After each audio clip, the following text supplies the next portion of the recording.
Are you still playing these? I am. Yes. Yeah. Do you have any other instruments? I do. I've got another set of Hendersons. That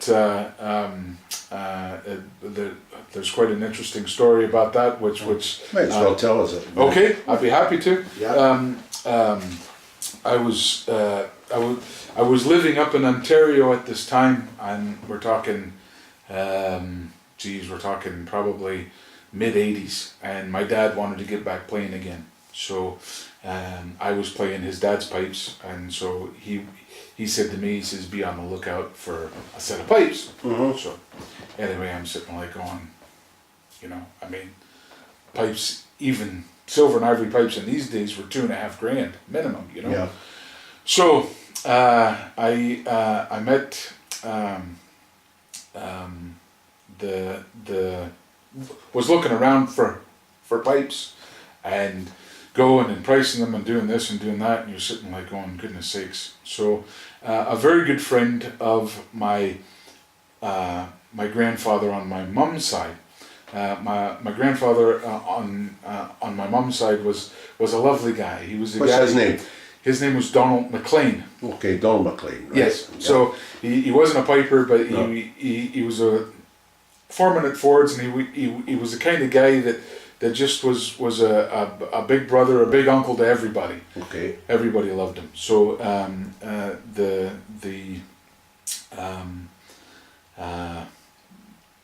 hang on just a minute. His name, I call him Norman Sarney. I'm trying to think of his surname.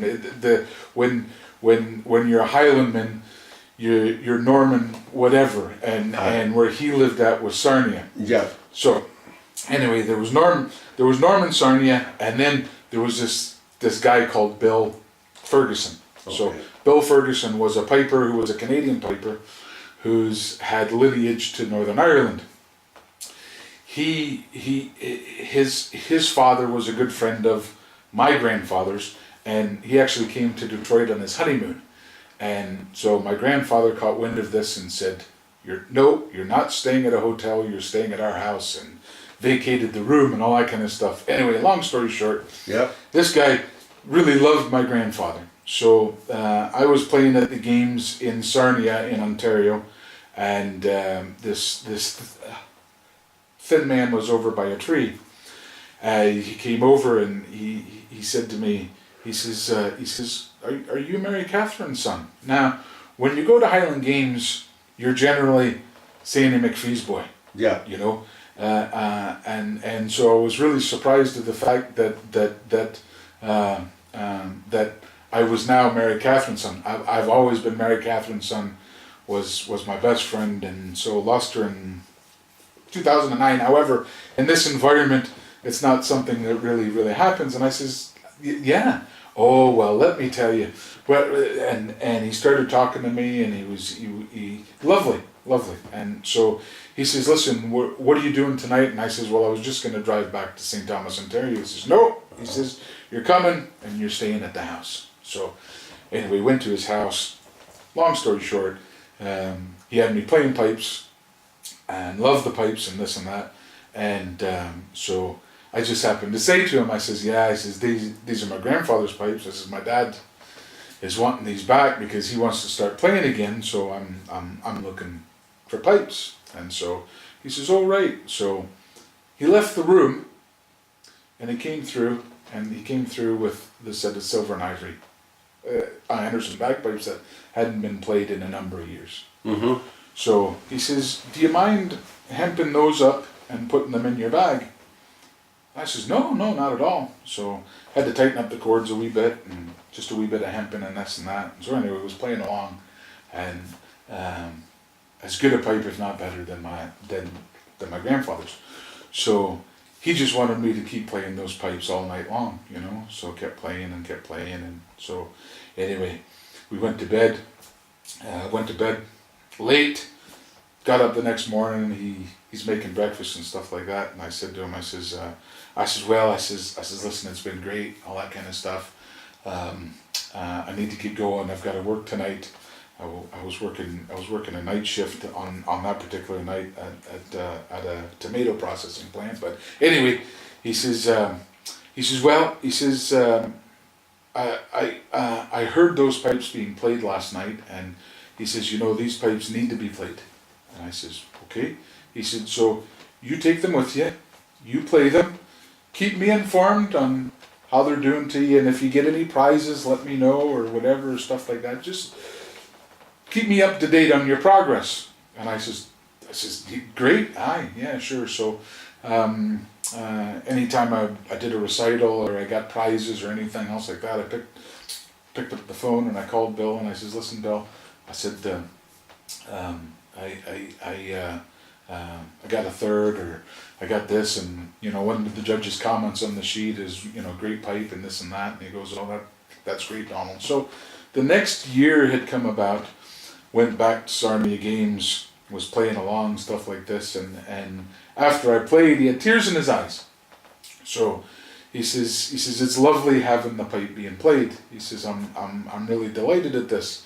I says, oh, that's great. And I said to him, I said, listen, I says, would you ever think about selling them?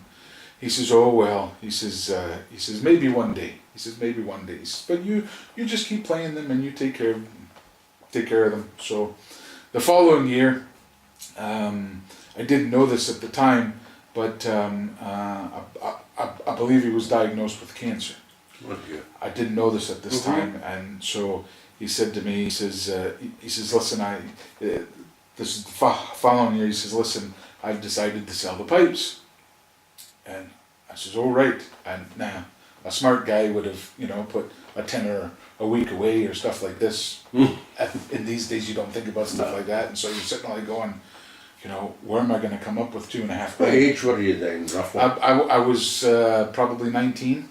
Oh, so it's quite young, yeah. Oh, yeah. Yeah, so I says, oh, okay. He says, so I says, well, you know what they're worth, Bill, and I know what they're worth, and I may not have, well, I definitely don't have full amount. However, if I could, do a payment plan kind of a thing or whatever, he says, well, he says, let's just worry about that later. So he had 2 documents that he opened it up, and it read as though I, Bill Ferguson, wanted to sell these pipes for an undisclosed amount to Donald McPhee and this and that, and I signed it, and I signed the other one and stuff like that, and I says okay, and he said to me, he says, now, he says, this is something that's very serious to me, and I says, okay. I says, yeah, sure, what? He says, I'm going to sell you these pipes, but you cannot sell them for any more than what you purchased them for. Well, and I said, okay. He says, now this is very, very important to me. And I says, I promise you, I give you my word that I will not sell them for any more than what I purchased them for. So he said, well, you're going to buy them for $1.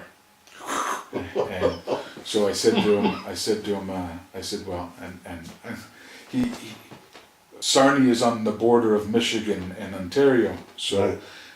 I said to him, I says, is this an American dollar, or is this a Canadian dollar, and he says, whichever you want to pay me. So those were the pipes I won the gold medal with, and due to travel restrictions, I don't. I play those pipes. I've got them and stuff like this, of course. But the majority of the time that just I play pipes, it's on a McCallum set of pipes that I just play and keep playing, and I use those to travel. And so you take the McCallums to North America. Yeah, and they leave the other ones here in Scotland because of travel restrictions on exactly. Ivory and Blackwood. Exactly, my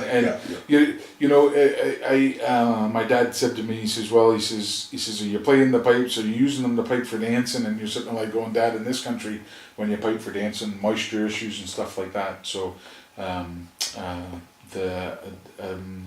use them to pipe at small competitions and stuff like that, just to keep playing them, and bagpipes are meant to be played. Yeah. And so yeah. So that's that. And That's very interesting, yes. That's a good story, that. yeah, what's great about this is that if anything happens to me, I've sworn Christine. I says, listen, honey. I says, anything happens to me, I said, those stay in the family, and I says this one U.S. dollar. So so she says, oh, I right. So she kind of early in our marriage, of course, got me riled up by going, well, when you're dead and gone, I'll be selling those for what they're worth. But